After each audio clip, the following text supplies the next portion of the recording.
Bonjour, nous abordons aujourd'hui les règles applicables en matière de liberté et de droit syndical concernant des règles communes, générales, applicables aussi bien aux organisations syndicales de salariés qu'aux organisations patronales d'employeurs.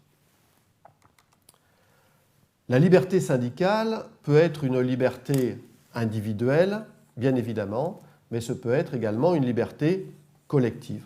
Qu'est-ce que cela signifie ? Liberté individuelle, cela signifie que chaque salarié, comme chaque employeur, a la liberté de se syndiquer. Donc c'est une liberté positive.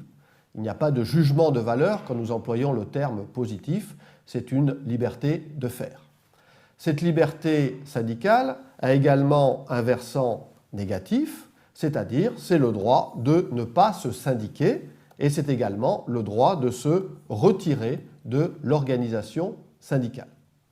Concernant la liberté collective, nous sommes donc sur le terrain de l'organisation.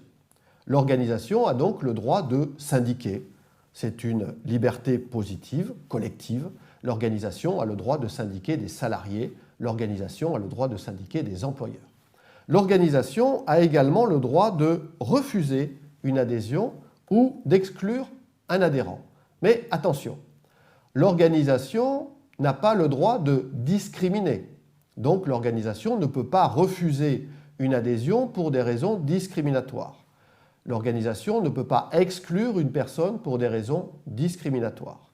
Cependant, l'organisation a le droit de refuser une adhésion ou a le droit d'exclure un adhérent parce que cette personne est un activiste d'une organisation qui prône des idées contraires aux valeurs de l'organisation syndicale.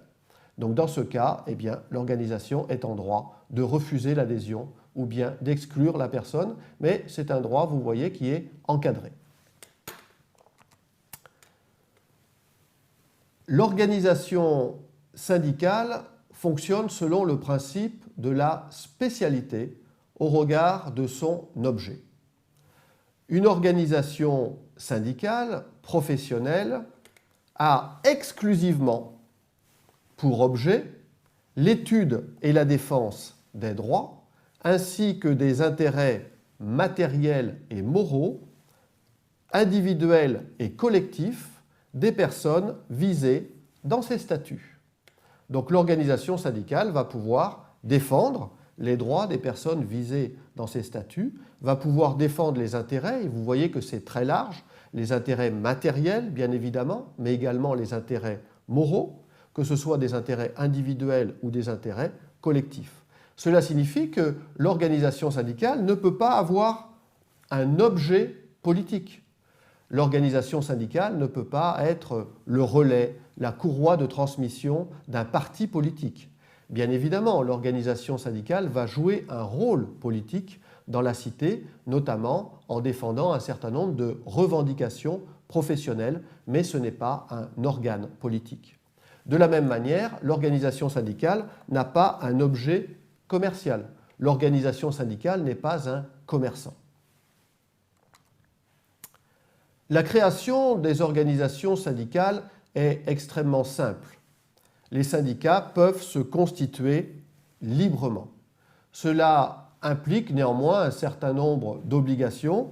Il faut rédiger des statuts et il faut les déposer à la mairie de la localité.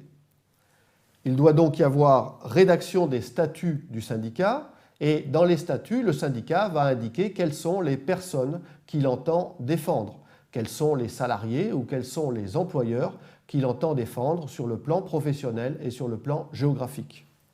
Et dans les statuts, on doit indiquer les noms des dirigeants du syndicat et donc tout adhérent, selon les règles applicables dans l'organisation syndicale, peut être dirigeant. Il ne doit évidemment y avoir aucune discrimination en la matière. Les organisations syndicales ne restent pas isolées. Cela signifie que le syndicat, qui a pu être créé à un endroit donné, en fonction d'impératifs géographiques, en fonction d'impératifs professionnels, eh bien ce syndicat, il va adhérer à d'autres organisations. Il va se regrouper avec d'autres syndicats. Sur le plan professionnel, il va adhérer le plus souvent à une fédération de syndicats et cela va manifester la solidarité professionnelle. Il va également adhérer à une union et suivant les organisations, on va plutôt parler d'union locale, d'union départementale, d'union régionale et ces unions de syndicats vont manifester une solidarité territoriale. Ces fédérations qui regroupent les syndicats sur le plan professionnel et ces unions qui regroupent les syndicats sur le plan géographique vont se regrouper et vont donc créer des confédérations. Et donc nous avons des confédérations de salariés, la CFDT, la CGT, la CGT Force ouvrière, la CGC, la CFTC et encore quelques autres. Et puis nous avons des organisations confédérales sur le plan patronal, le MEDEF, la CPME, l'U2P, et puis nous avons également d'autres organisations. Ces organisations se regroupent selon le principe du fédéralisme. Cela signifie que chaque organisation au niveau professionnel ou chaque organisation sur le plan géographique, chaque organisation conserve une certaine autonomie, une certaine liberté d'agir. Vous le voyez, les organisations syndicales obéissent à un certain nombre de règles juridiques en termes d'organisation et en termes de structuration.